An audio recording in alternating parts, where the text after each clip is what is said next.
Pecan pies in Texas without pecans? What? Stay tuned. We'll show you how.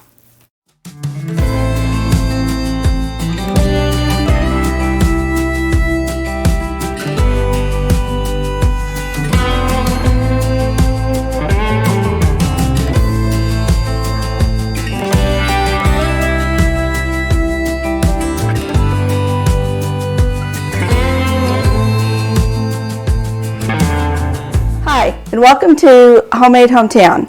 Today we're going to make a pecan-less pie as we get ready for Thanksgiving.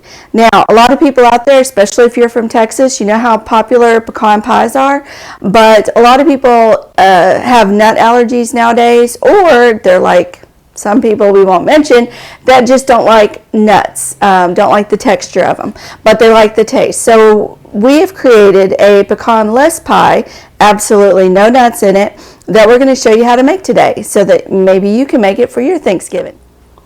So today our ingredients will call for a flaky pie crust. This is a Mrs. Smith, and most of them usually come 2 to a package. My recipe really is a 1 pie, so I'm going to double the recipe today because I need to make 2 pies for church this week. So we're going to start with our crust, the deep dish, and what we like to do, take a fork and pierce the crust so it will bake through and not bubble up too much.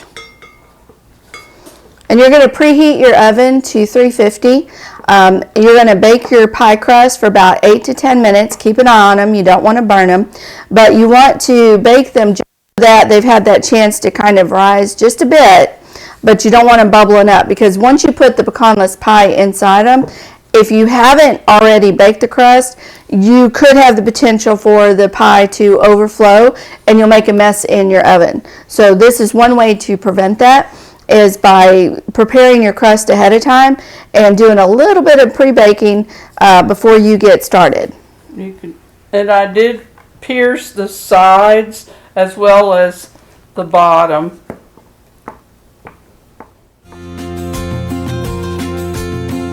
We will start by beating 2 eggs.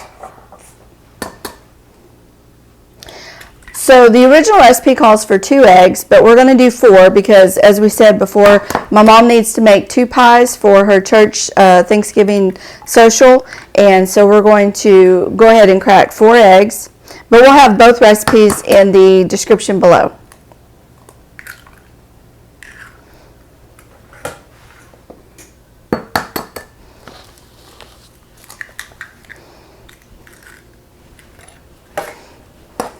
Alright, so you're going to just beat them, kind of break the yolks, get some air going in them.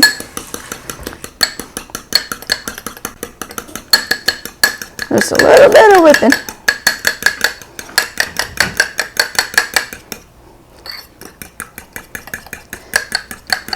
Alright, so we've got the eggs where we want them. And we'll go ahead and pour them in. Yes. The next thing we're going to do is to add the butter, and you need 1 stick of butter, which is half a cup, and you need to melt it. So for this recipe, since we're doubling it, we're going to take 2 sticks of butter and we're going to melt that. Alright, so then you take your 2 sticks of melted butter and you add them to your eggs.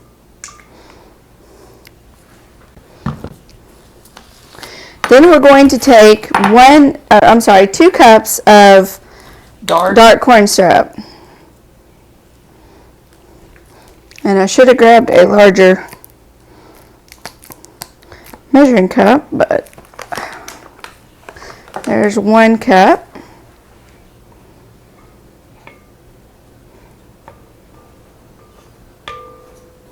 And we're going to go ahead and... Now, usually for 2 cups, if you're making 2 pies, this is a 16 ounce of the Karo syrup, dark corn syrup. That should be sufficient. So just basically a whole bottle of it. And I know for those of you that are thinking, ooh, that's a lot of sweetness, it is. But that's what makes the pies taste so good. The last thing that we're going to add is going to be 2 cups of sugar and 2 cups of Quaker oats or any kind of oatmeal. So 2 cups. There's 1. And here comes 2. There we go. Alright, so there's that. And then we got, and any kind of oats, usually you like the quick oats, you don't want the long term, but the quick ones. And the reason is you want them a little bit smaller in size. So there's 1. And you want to mix this up really well. There's 2.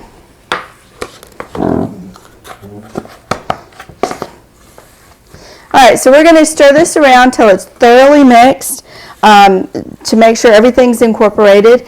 And then we're going to, when our pie crusts get done, we're going to pull those out, and then we're going to pour our ingredients into the pie crust. And you're going to bake this at a 350 oven for 50 minutes. It's 50. Okay, so you want to make sure, I know that takes a long time, but you want to keep your eye on it. You might even want to put the pie crust on a cookie sheet, because just in case things spill over, sometimes that happens.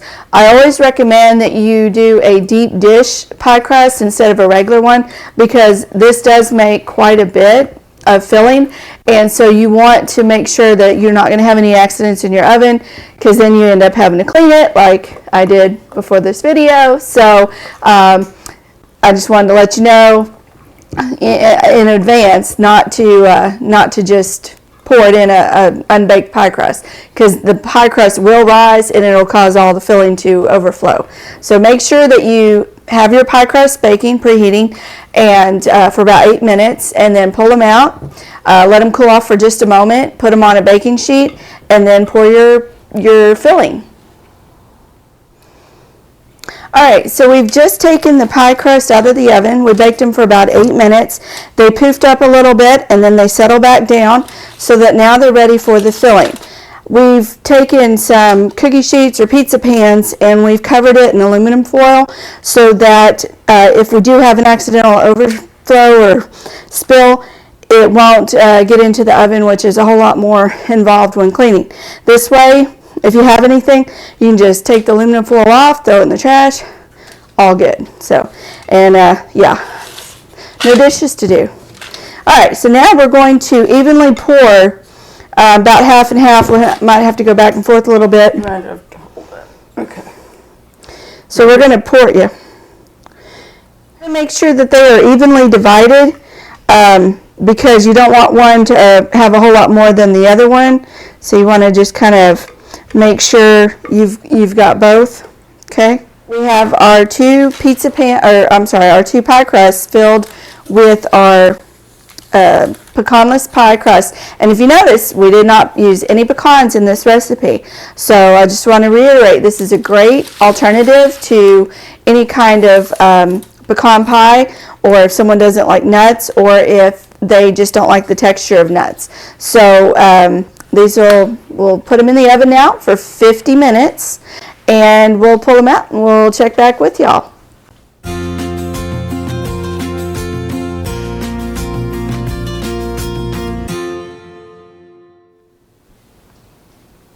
Alright, so we have pulled the pies out of the oven. Now remember, they cooked for 50 minutes in a 350 degree oven, and we set them on wire racks to cool. You want to let them completely cool before you attempt to cut them, because the Karo syrup is going to be super hot. So let them cool off. They're still bubbling a little bit. They're going to fall just a bit, okay, not a whole lot, but just a bit, and they're going to kind of solidify, caramelize, whatever you want to call it. But you want to wait until that time before you cut them and serve the pies at your meal. Anything you want to add? Happy Thanksgiving. All right, well, you enjoy, and remember, pecan pie, it's a big Texas tradition, Texas culture. We tend to enjoy it around Thanksgiving, but now those of you with nut allergies or those of you that just don't like the texture of nuts, you can enjoy pecan-less pie along with your friends. So we hope to see you soon.